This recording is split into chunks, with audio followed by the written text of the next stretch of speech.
안녕하세요. 저는 두 번째 결혼에 정착해 단란한 가정을 꾸리고 살고 있는 재혼녀입니다. 말 그대로 저는 재혼을 했습니다. 다들 재혼에 대해 어떠한 선입견을 가지고 계신지요? 재혼을 포용할 만큼 가치관이 자유로우신 분들 있으실까요? 저는 생각이 좀 자유로운 편입니다. 제가 재혼을 했기 때문에 편드는 거 아니에요. 정말로 재혼이 왜 욕먹어야 되는지 몰라서 그렇습니다. 재혼이 범죄인가요? 왜 재혼 자체만으로 그걸 욕먹어도 마땅한 혼인이라고 보는 걸까요? 불륜도 어쩔 수 없는 인연이라고 개소리를 하는 세상에서 재혼이 왜 고개를 못 들 짓인가요? 단지 앞전 결혼을 실패했기 때문에 저 사람은 하자 있는 게 분명하다라고 생각하는 것도 이젠 그만두고 현실 속도에 따라가는 가치관을 배울 필요가 있지 않나 싶습니다. 재혼을 했기 때문에 겪는 불상사는 얼마든지 감안할 생각으로 재혼을 했지만 결단코 제가 새로 만난 시댁에 굽신거릴 필요는 없지 않습니까? 그런데 시댁에선 저를 자기들 손맛대로 주무르려고 하더라고요. 지금부터 재혼녀라는 이유만으로 제가 어떤 불리한 경험을 하였는지 들려드릴게요. 저는요, 이혼남 이혼녀라는 이유만으로 안 좋은 시선부터 보내는 사람들을 그다지 안 반깁니다. 솔직히 첫 번째 결혼에서 성공적인 인연을 이루었다고 말할 수 있는 사람 몇이나 되겠습니까? 100이면 100, 다들 결혼을 후회한 순간이 있을 거라고 봅니다. 본인은 이혼해야 할 만큼 고통을 받고 살면서도 내 몸 불살라 그 고비를 다 참아가며 그래도 이혼은 안 했다? 이게 그리 자랑할 만한 일인지 저는 사실 모르겠어요. 저는 재혼을 했기 때문에 재혼이 어떤 건지 너무도 잘 알고 있는데요. 이혼을 하지 않았다고 떳떳하게 말하는 사람들은 이혼을 하지 않은 게 아니라 할 용기가 없었던 게 아닌가 싶어요. 내가 사랑한다 생각해서 선택한 배우자와 지내다 보니 완전 상극인 걸 알았다고 칩시다. 내 선택이 틀렸다는 걸 인정하기 싫고 그 인연과의 연을 끊고 살 용기가 없어서 참고만 살았던 거 아닙니까? 재혼을 한 입장에서 저는 오히려 그런 사람들이 안타깝다고 봅니다. 그건 스스로를 무너뜨렸으면 무너뜨렸지 절대 나를 지키는 방법이 아니에요.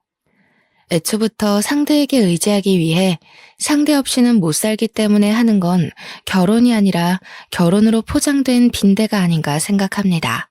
이혼을 조정하려고 드리는 말씀이 아니에요. 적어도 내가 망가지는 걸 느꼈다면 나를 위해서라도 그 인연을 과감히 놓을 줄 알아야 된다는 걸 말하는 겁니다. 자식 때문에 그럴 수가 없다고요? 자식들은 과연 이혼 위기로 보이는 부모님을 보면서 그 상황에 행복할 수 있을까요? 부모님이 이혼 갈등을 겪는 건 자식들에게도 곤욕입니다. 이혼을 안 했다는 건 이혼을 미뤘다는 것일 뿐이에요. 실은 이혼하고 독립적으로 살아갈 용기가 없는 걸 다들 그렇게 포장하는 거잖아요. 저는 저의 행복을 위해 흔쾌히 재혼을 택했던 것입니다. 저한테 첫 번째 결혼은 실패가 아닌 어른이라면 겪을 수 있는 대인관계의 성장통이라고 생각해요. 성격 차이로 헤어진 첫 번째 결혼은 그냥 제가 그 남자랑 안 맞았다고 봅니다. 그 사람도 누군가에겐 최고의 연인이었을 수도 있죠. 저랑은 상극이었을 뿐이고요. 그렇게 이혼여임을 숨기지 않고서 여유를 가지며 살다 보니 두 번째 인연도 자연스럽게 찾아오더라고요. 두 번째 남자는 포장마차 사장님이었어요. 제가 결혼 때문에 잠깐 끊었던 혼수를 다시 즐기기 시작하면서 자주 가던 포장마차가 있었는데 거기 사장님과 대화가 잘 통해 말동무로 지내다가 사장님이 마음을 표시해 주어서 연인이 되었거든요. 사장님은 제가 본 남자, 여자 다 포함해서 가장 마음이 너그러운 사람이었고 그게 장사 마인드에서도 드러나서 손님들에게 주문 안주보다 더한 서비스를 마음 놓고 주는 사람이었습니다. 아마 그래서 제가 더 말동무로 포장마차를 자주 찾았던 것 같아요. 사장님이랑 있으면 저까지 마음이 부드러워지는 느낌이 있었거든요. 한 번은 손님이 시킨 안주보다 더 비싼 서비스를 내주는 사장님을 보고서 남는 게 있냐고 물은 적이 있었는데요. 사장님은 당연히 남는 게 있기 때문에 즐기면서 한다고 껄껄 웃더라고요. 사장님이라고 해봤자 저도 당시에 나이가 있던 처지였기 때문에 사장님이랑은 겨우 3살 차이밖에 안 났습니다.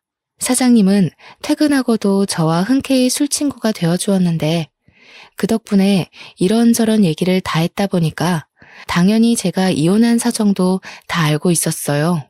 그럼에도 저를 결혼 상태까지로 봐줬다는 게 고맙다가도 한편으론 미안하기도 했습니다. 제 입장에선 재혼이 죄라고 생각 안 하지만 초혼인 사람 입장에선 상대가 재혼이면 아무래도 자기가 2번째라는 인식을 할 수 있잖아요. 또 배우자와 같이 초혼인 경우와 혼자서 초혼인 경우는 또 완전히 다르니까요. 그래서 저는 만약 다시 결혼하고 싶은 인연을 만난다면 저 같은 돌싱을 만나려고 했습니다. 하지만 제 이혼 이력을 개의치 않아 하며 사람만 보고 끌렸다는 사장님의 고백 덕분에 저 또한 더 넓은 생각까지 갖게 되었어요. 그렇게 결혼한 저는 당연히 시댁과의 반대에 부딪힐 걸 알고 있었습니다. 제가 아무리 재혼에 대한 유연한 생각을 가지고 있다고 하더라도 아직까진 우리나라에서 재혼이 큰 하자잖아요. 더군다나 시부모는 어르신들일 텐데 요즘 젊은 사람들의 생각을 따라갈 수 있을 리 없지 않습니까? 그래요. 그것까지는 이해할 수 있었고 각오도 했습니다. 그런데 막상 결혼 인사를 드리러 갔더니 남편이 이미 나서서 시부모가 제게 입을 댈 수 없도록 손을 써놓은 것 같더라고요. 시부모가 제 개인 사정을 전혀 묻지 않고 그저 남편과 분가해서 잘 지내봤으면 좋겠다고만 말씀하시더군요. 시작부터 일이 제 입장을 생각해주니 저는 남편에게 더없이 고마웠습니다. 덕분에 저희는 결혼부터 분가까지 아주 수월하게 진행이 되었어요. 재혼 부부라고 보기엔 너무도 신혼 같았고 뭐 하나 트집 잡히는 게 없었죠. 그러나 역시 문제가 없다면 제가 재혼녀 꼬리표로 이 사연을 쓰지도 않았을 겁니다. 결혼을 한 후 이제 막 신혼살림을 정리하고 나서부터 시모가 저희 집을 방문하기 시작했는데요. 올 때마다 제게 얼마나 황당한 말씀을 하는 줄 아시나요? 첫째는 아들이어야 하는 거 알지? 늙은이 생각이라고 욕할 것 없다. 요즘 것들이 뭘 잘 몰라서 그런 거지. 옛말대로 해야 자다가도 떡이 생겨. 어머니 말씀 잘 알겠지만 아이 성별이 어디 제 마음대로 되나요? 그리고 아직 남편이랑 아이 계획은 의논 못 해봤어요. 시모는 제 입장이 어떤지 별로 들을 생각도 없어 보였습니다. 갑자기 휴대폰을 꺼내 돋보기를 쓰더니 자기가 수소문하여 아들 낳는 방법을 알아왔다고 저한테 메모한 것을 이것저것 설명하기 시작하는 거 있죠. 그 내용 중에는 아들을 낳으려면 여자는 몸을 시원하게 해야 되고 남자는 산성 음식을, 여자는 알칼리성 음식을 먹어야 된다면서 절대 쌀밥을 먹지 말라고 하는 거 아니겠습니까? 이것만으로도 충분히 황당한데 계속 이어지는 시모의 설명 중에는 듣기에 남사스러운 내용도 있었습니다. 부부의 사생활까지 참견하면서 아들 낳을 확률이 올라간다면서 노골적으로 설명을 해주더라고요. 그 순간 제가 왜 이런 말을 듣고 있어야 되나 싶었어요. 그러면서 자기가 약사한테 알아보고 알칼리성에 강한 칼슘제까지 사왔다면서 지금부터 3개월간 꼬박 챙겨 먹으라는 거 있죠. 그날 이후로도 시모는 몇 날 며칠을 제게 전화하거나 방문해서 자기가 알려준 대로 하고 있냐고 검사까지 했습니다. 당연히 저희 부부 잠자리에 대해서도 날짜와 시간까지 물으며 제 배란일까지 계산해서 집요하게 캐물었어요. 집에 올 때는 꼭 냉장고 반찬들도 점검했는데요. 아들 낳는데 안 좋다는 음식은 죄다 마음대로 정리를 해버리는 거 아니겠어요? 어머님, 그거 어제 사온 건데요. 남편이 아침마다 사과 한 쪽씩을 꼭 먹어요. 어머님께서 챙겨오신 것들은 죄다 기름진 것들 뿐인데 남편한테 이런 거 좀 부대껴서 아침 상에는 못 올려요. 못 먹긴 뭘 못 먹니? 내 아들인데 내가 잘 알지. 저 사과는 네가 먹도록 하고 내가 가져온 이 반찬들은 꼭 내 아들만 먹여야 된다. 특히 넌 하루에 한 번씩 이 국화차를 우려 먹도록 해라. 그리고 옷이 그게 뭐니? 내가 집에서는 그런 두꺼운 겉옷 입지 말라고 했잖니. 시모가 저 쉬는 날 연락도 없이 갑자기 들이닥치는 바람에 잠옷을 갈아입지 못해서 아무 겉옷을 걸쳐 입은 거였거든요. 그런데 그걸 확 벗겨버리는 거 아니겠어요? 저는 시모 힘이 그렇게 센 줄 몰랐습니다. 심지어는 어디서 이상한 물건을 사와서는 집안 구석구석에 배치해 놓더니 저더러 하루에 한 번씩 그 물건들을 보면서 아들 낳게 해달라고 기도까지 하라고 하더라고요. 한두 번도 간섭하는 것도 아니고 저희 부부가 임신 계획을 해서 임신이 진행될 때까지 그럴 작정으로 보였습니다. 이건 제가 임신을 하고 싶어도 스트레스 받아서 임신이 안 될 지경이었어요. 시모가 아들 손주 보고 싶어 하는 건 알겠는데 그건 하늘에서 정해주는 거잖아요. 이런 말도 안 되는 근거들로 인해 생기는 게 아닐 텐데 허황된 미신을 믿는 시모가 한편으론 한심하기도 했습니다. 집에 하나둘씩 못 보던 물건이 생기니 초반에는 신경 안 쓰던 남편이 끝내 모형 인형 같은 것들이 뭐냐고 물을 때가 있었는데요. 저는 괜히 남편과 시댁 사이에 트러블이 생길 걸 피하고 싶어 그동안 말을 아끼고 있었거든요. 그런데 몇 달째 시모한테 시달리고 있으니 그만 남편한테 알려야겠더라고요.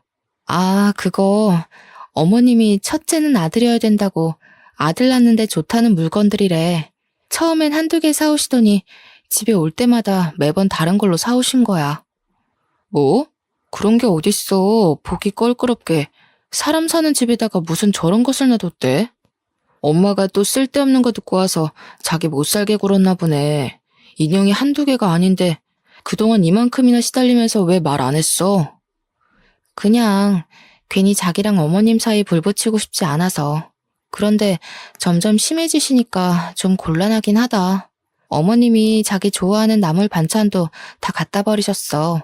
자기 보고 산성 음식만 먹으래. 자기 소화기관 안 좋아서 기름진 거 자제해야 되는데 어떡하지? 예상대로 남편은 시모에게 화가 많이 난 얼굴이었습니다. 남편은 결혼을 하고 나서도 제가 재혼녀라는 이유만으로 상처받지 않도록 엄청 신경 쓰는 사람이었는데요. 시모가 제게 입질을 한 걸로 모자라 임신 부분에서 스트레스를 주고 있었다는 사실을 알자 열이 많이 받은 듯 했습니다. 제가 사소한 부분에 대해서도 설명 들었다고 하니까 남편은 더 참지 못하고 시모한테 전화를 걸어 따졌어요. 그 때문에 한동안 시모의 걸음이 뚝 끊겼고 연락도 함께 끊어졌습니다. 남편은 시모가 사다 놓은 이상한 모형 인형과 반찬 등 말도 안 되는 미신이 깃든 흔적 모두를 전부 내다버렸습니다. 시모가 사다 줬던 약까지도 빠짐없이 전부 다요. 남편과 시모가 다툰 것은 마음이 불편했지만 그래도 그것들이 눈에만 안 보이니까 제가 좀 숨을 쉴 수 있겠더라고요. 마음이 평온해졌기 때문일까요? 스트레스의 원흉이 사라지자 놀랍게도 저는 임신을 하게 되었습니다.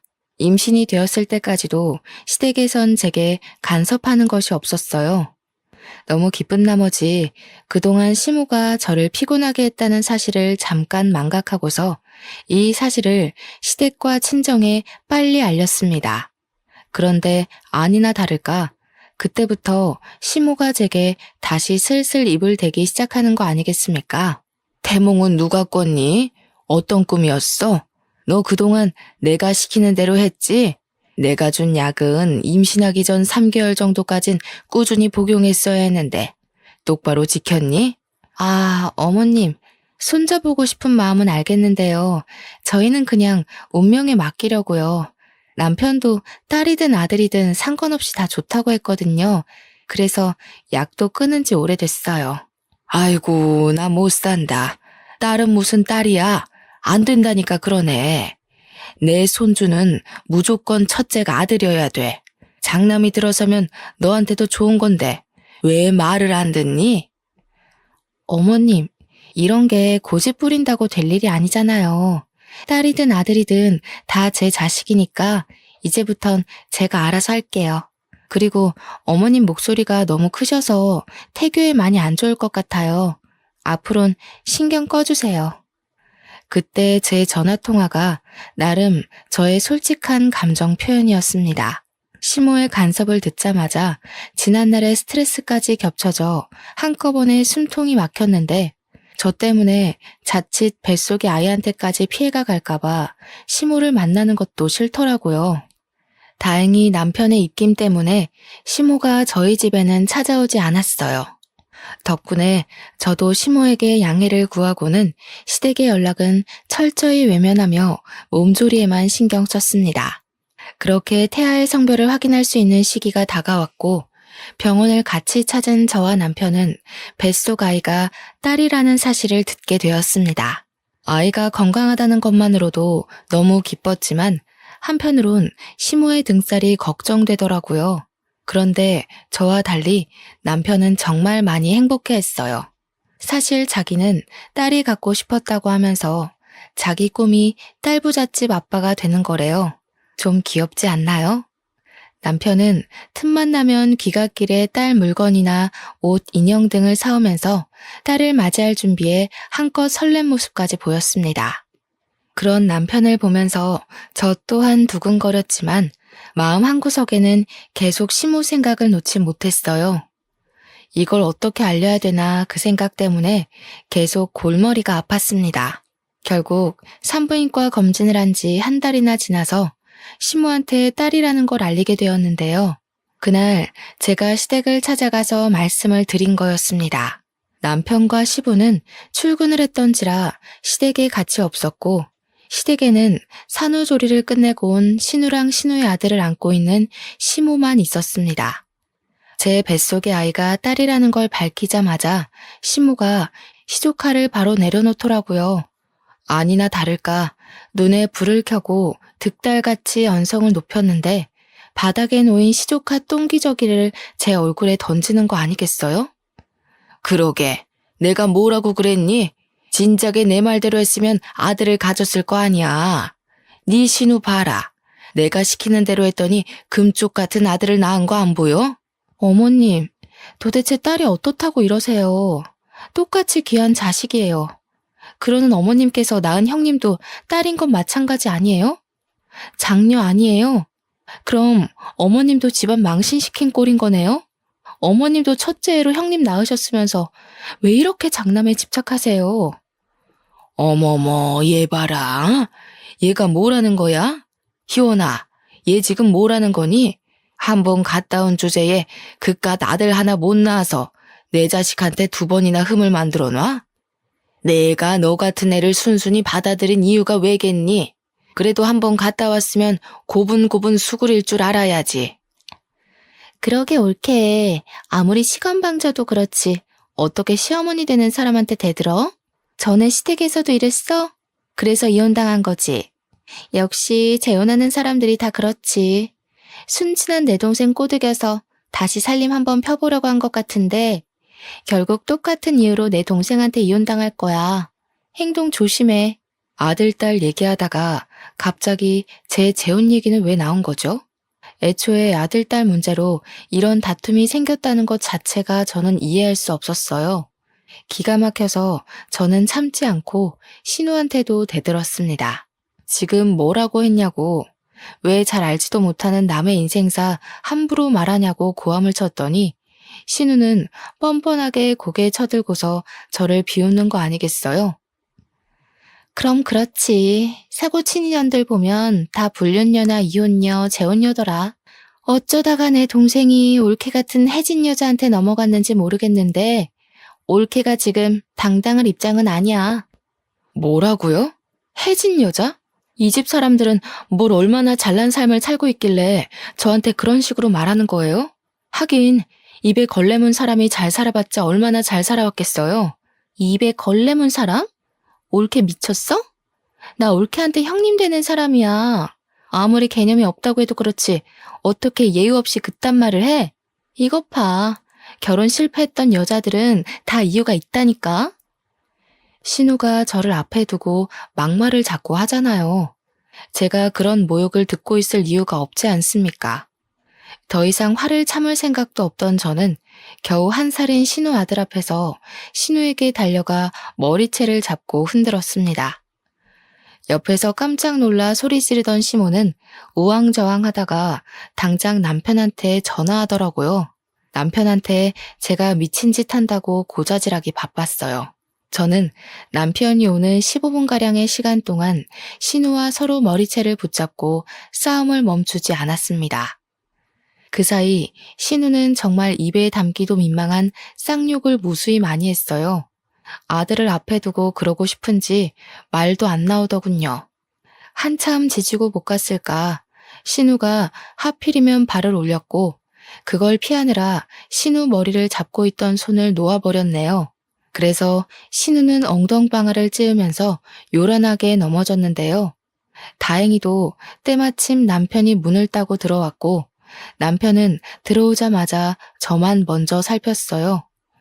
조심히 배를 안고 있는 저를 부축해 주었죠. 뭐 하는 짓이야? 이 사람 지금 뱃속에 아기가 있다고. 그걸 아는 사람이 아내를 몰아세운다는 게 정상적인 행동이야? 제발 누나가 책임질 수 있는 행동만 하라고. 뭐야? 지금 누구 편을 드는 거야? 먼저 잡은 건 저 여시가 먼저 그랬어. 내가 계속 당하다가 겨우 뻗은 발이었는데. 저거 분명 버릇 나빠져서 이혼 당한 걸 거야. 너처럼 오냐오냐 다 들어주니까 신우 무서운 줄 모르고 나대잖아. 빨리 제 전남편 찾아가서 물어봐. 그래, 맞다. 그리고 떨어지면 오히려 잘 된 거 아니니? 그래봤자 들어있는 게 딸일 뿐인데 이참에 다시 아들 준비하면 되고 좋지 뭘. 재혼 꼴이 달고 왔으면 손주라도 우리가 원하는 아들로 낳아야 될 거 아니겠어? 시모와 신우의 막말에 제가 다시 어떻게 해보려고 일어났는데 되레 저는 더 잠자코 있을 수밖에 없었습니다. 남편이 신우한테 다가가 신우의 뺨을 때렸기 때문이죠.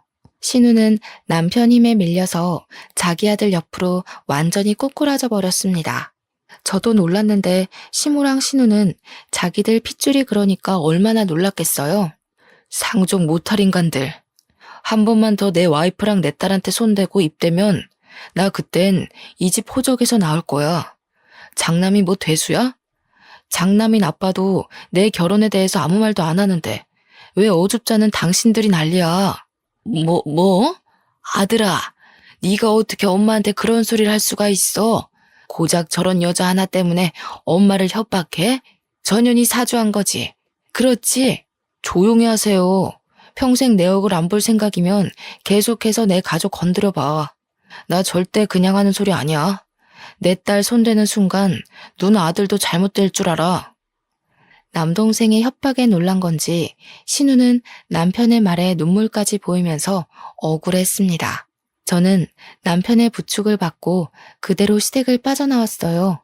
혹시나 싶어 남편이 산부인과로 저를 데려가서 딸아이가 괜찮은지 확인까지 하더라고요. 이상 없다는 전문의의 말을 듣고 나서 남편은 제게 마음 놓고 사과를 했어요. 우리 엄마랑 누나가 옛날부터 좀 간섭이 많은 사람들이었어. 자기 재혼에 대해서도 자꾸 트집 잡으려길래 나름 내가 찍소리 못하게 해놨는데 이런 수모 겪게 해서 미안해. 내가 아빠랑 상의해서 다시는 당신 옆에 얼씬 못하게 해줄게. 남편의 진심 어린 사과가 너무 고마웠고 든든했습니다. 남편의 잘못이 아니잖아요. 그래서 남편에겐 다른 원망은 없었어요.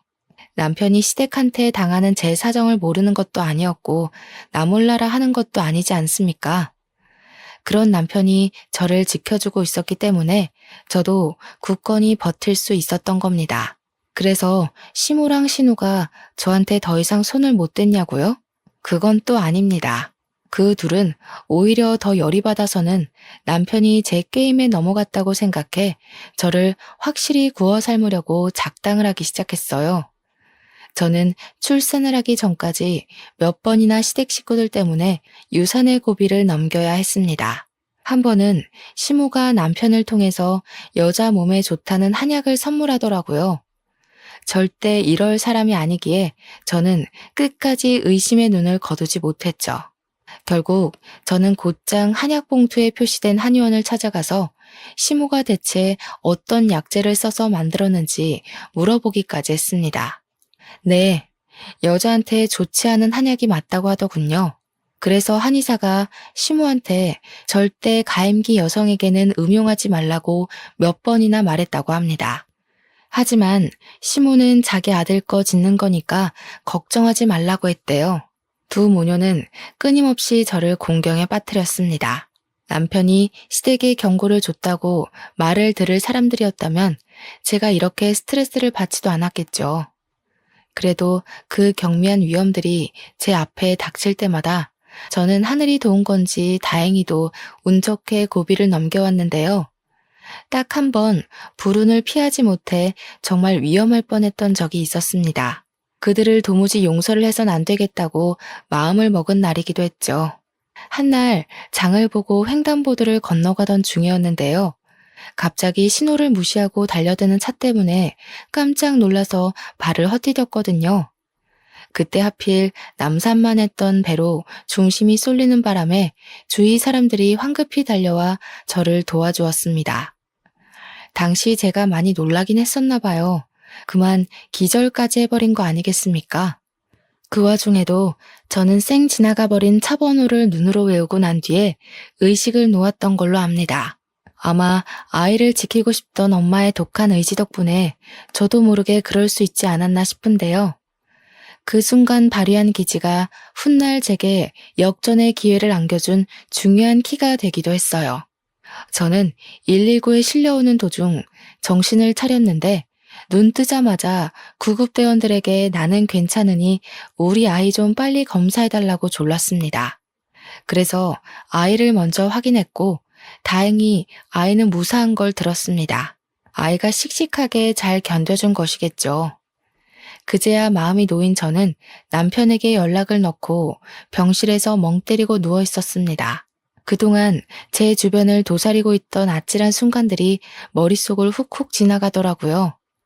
이혼 여인 저를 거절 한 번 없이 허락해줬으니 무조건 손자를 낳아야 한다는 시모 말이 계속 머릿속을 맴돌았어요.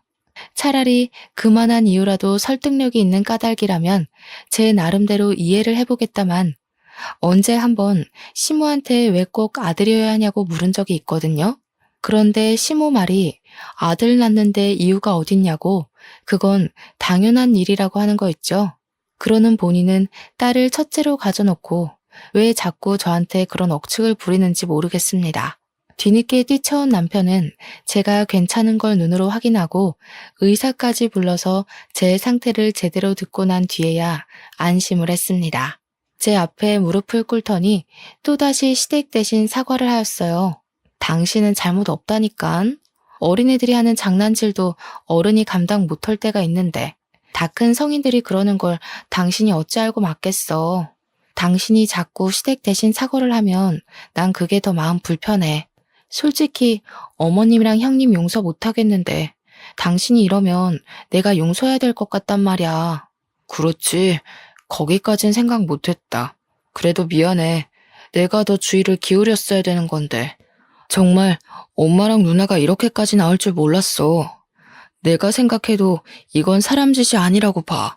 그날 남편은 제 손을 잡으면서 심지를 단단하게 굳혔어요. 시댁한테 경고했음에도 정신 못 차리고 이런 몰상식한 짓을 벌였으니 자기가 그냥 천륜을 끊겠다고 하더라고요.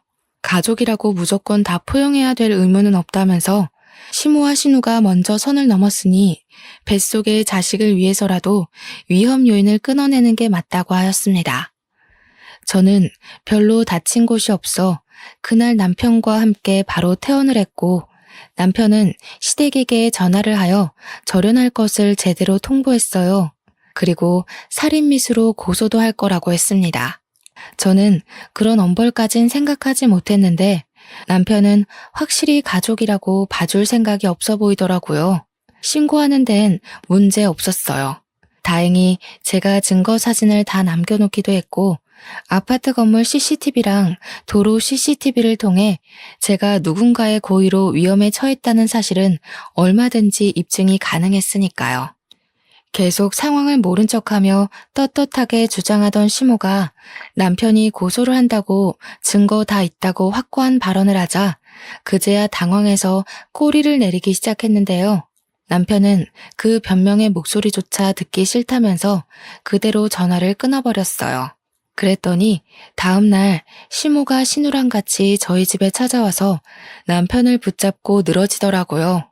아들아, 정말 이 엄마 마음을 몰라서 그런 거니? 나쁜 뜻은 전혀 없었어. 너랑 새아기가 단단히 오해를 한 거다. 우리는 새아기한테 전혀 해코지할 생각이 아니었어. 그저 서운한 마음을 작게 표현했을 뿐이라고.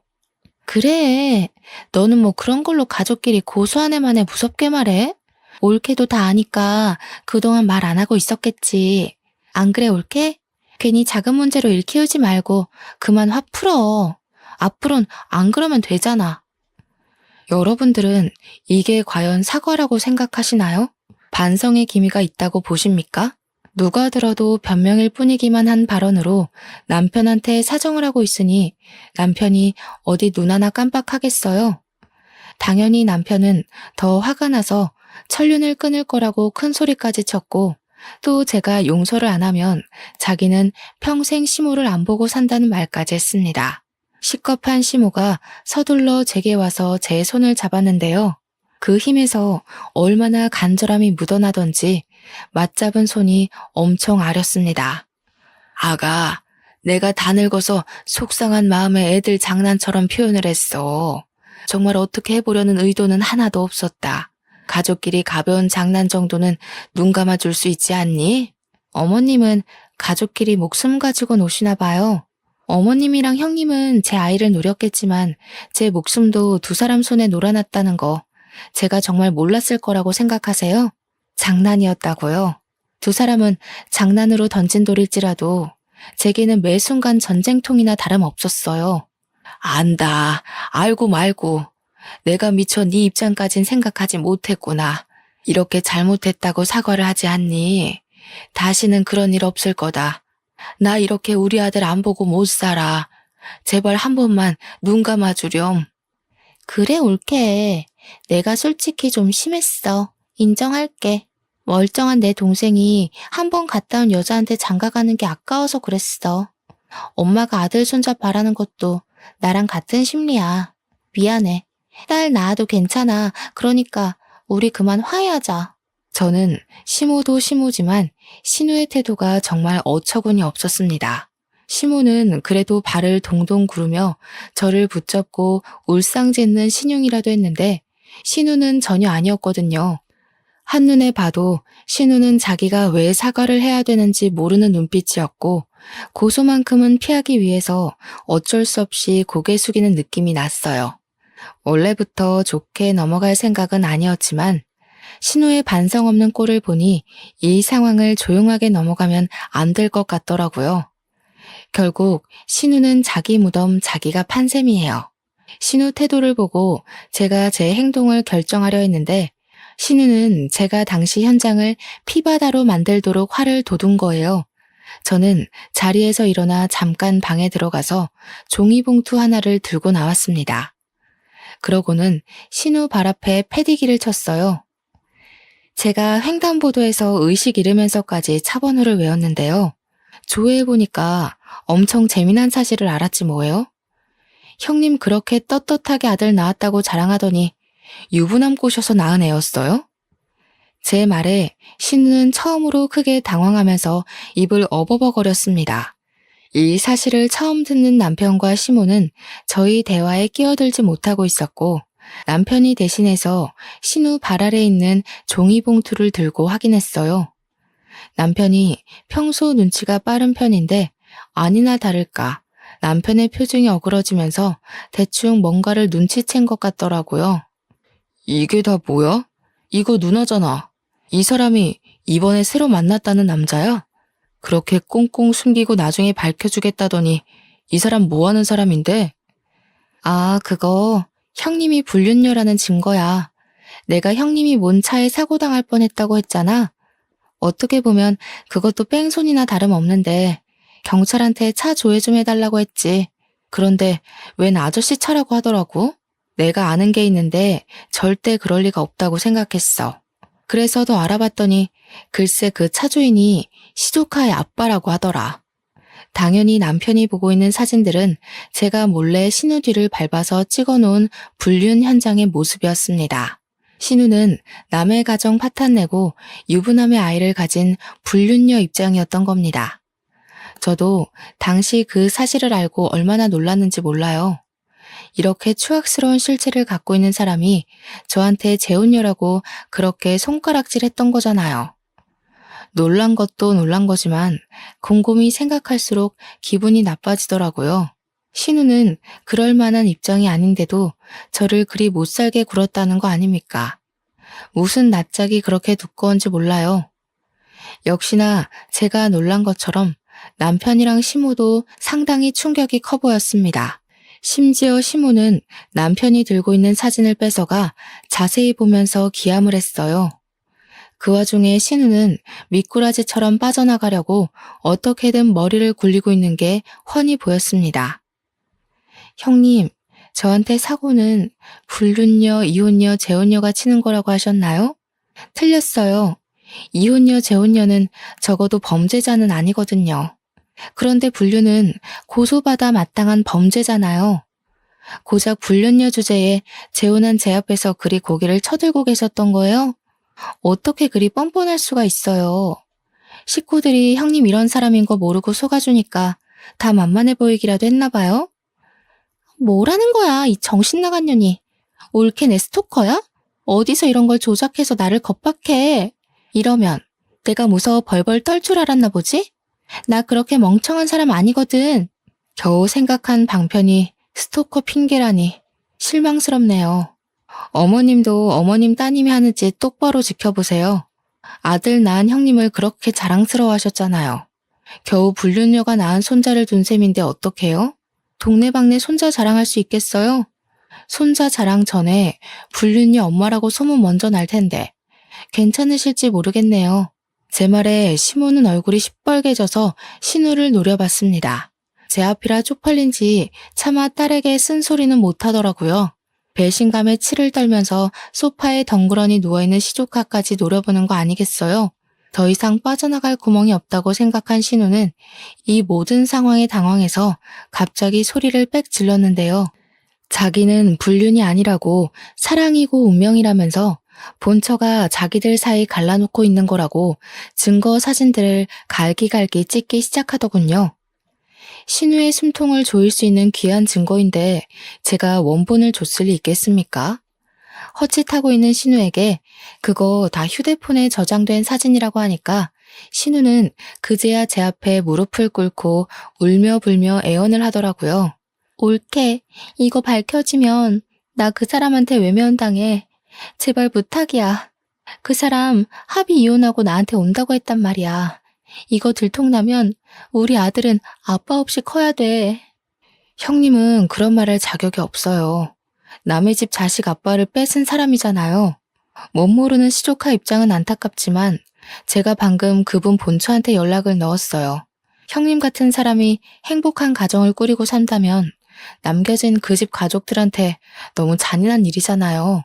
불륜을 저지르면 그 대가가 불행이라는 거 시조카도 똑똑히 알아야죠.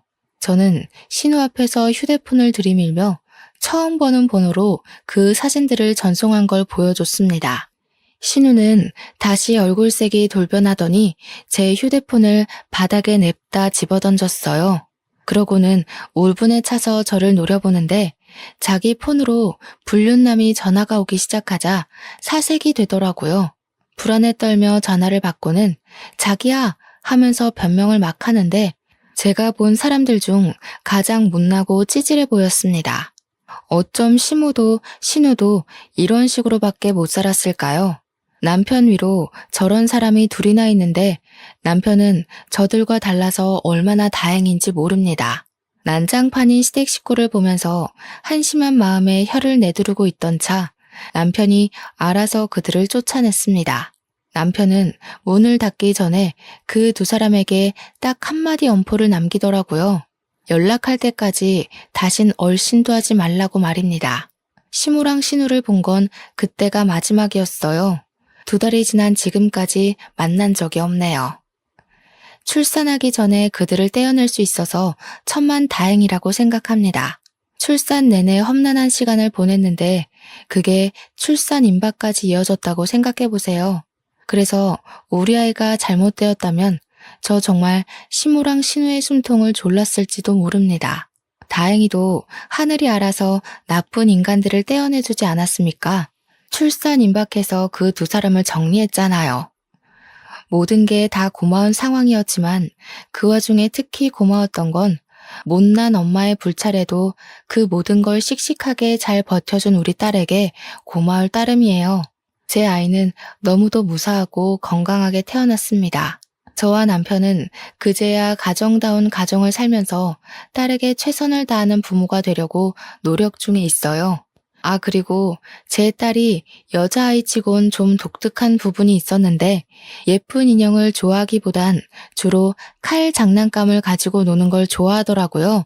얼굴은 예쁘게 생겨가지고 남편이 사준 인형들을 세워놓고 칼을 휘두르며 노는데 얼마나 장군 같은지 모릅니다. 남편이 인형놀이 하라고 사준 선물들은 전부 딸의 전쟁놀이를 즐겁게 만들어주는 적군이 되어버렸어요. 그럼에도 남편은 그런 딸마저 사랑스럽고 예쁘다며 시간 날 때마다 딸이랑 놀아주려 하더군요. 사이좋은 부녀를 보면서 저는 그간의 스트레스를 싹 잊어가고 있는 중입니다. 그리고 시댁 사정은 전과 다를 게 없었어요. 여전히 제 눈에 코빼기도 안 보였고 근근히 소식은 들렸지만 명절조차도 마주할 수 없었습니다. 이게 다 남편이 제 편의를 봐줬기 때문이죠. 제가 그런 몰상식한 시댁을 안고서 결혼 생활을 이어갈 수 있는 이유도 전부 남편의 덕이라고 봅니다. 가끔씩 시부만 저희 딸을 만나러 신혼집에 방문하고 있는데 시부 말 들어보니까 시무가 늘 같이 동행하고 싶다 하는 것 같다더라고요. 시부가 한 번씩 남편한테 슬쩍 시무 얘기를 물어보곤 하는데 그때마다 남편이 단칼에 거절하는 바람에 시무는 아직도 저희 신혼집 동네조차 못 밟아보는 중입니다. 시부는 한 번씩 더 보는 것 말고는 저희에게 화해할 것을 딱히 강요하지는 않았습니다. 시부도 신우와 시모의 행적을 들었을 테니 감히 눈 감아주라고 언급하지 못하는 거겠죠. 그래서 그저 제 딸의 사진이랑 동영상만 찍어 시모한테 보여주는 걸로 만족하고 있어요. 또 신우는 제가 신우 불륜남의 본처에게 증거물을 죄다 보내줘서 상간녀 소송을 당했다고 하더라고요.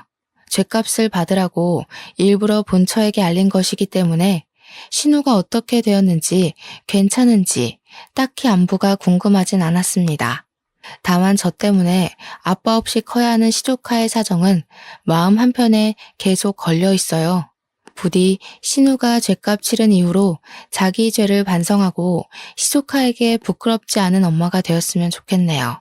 보통은 이런 개첩한 시댁이라면 2번째 이혼도 마다하지 않고 했을 법한데 여태 들려드렸다시피 제 남편이 너무 진국인 사람이에요. 지금도 제가 이 글을 쓴다고 딸내미랑 둘이 자리를 피해줬는데 뭐하고 노는 줄 아세요? 아이가 6살 이전까지 촉각놀이를 하면 건강한 사고력을 가진다는 걸 공부해와서는 거실에서 밀가루 파티를 벌이고 있어요. 제가 육아 때문에 잠깐 휴직 상태인데 남편은 일까지 하면서도 저보다 육아에 더 신경 쓰고 공부를 해요. 그렇다고 저한테 소홀한 것도 아닙니다.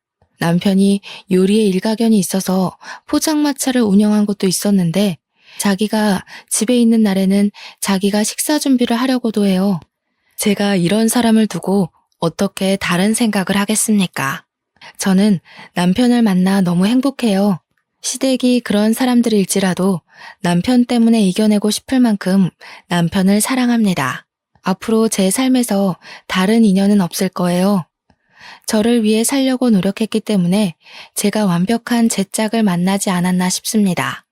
나랑 잘 맞는 사람을 찾는 건 참 힘들다는 거 압니다. 결혼을 겨우 2번째 만에 성공한 저조차도 복권 당첨이나 다름없다고 생각하고 있어요. 이게 서로 존중하는 마음이 참 중요한 것 같아요. 상대방을 나로 생각하면서 내가 받고 싶은 대우만큼 상대방을 대우해준다면 잘 맞는 사람을 찾는 게 꽤 금방일지도 몰라요. 천생연분이 나타나길 바라기보단 나를 먼저 가꾸고 있는다면 좋은 연분이 반드시 생길 겁니다. 제 사연은 여기까지입니다. 들어주셔서 감사하고요. 항상 행운 가득한 날 되시길 바래요.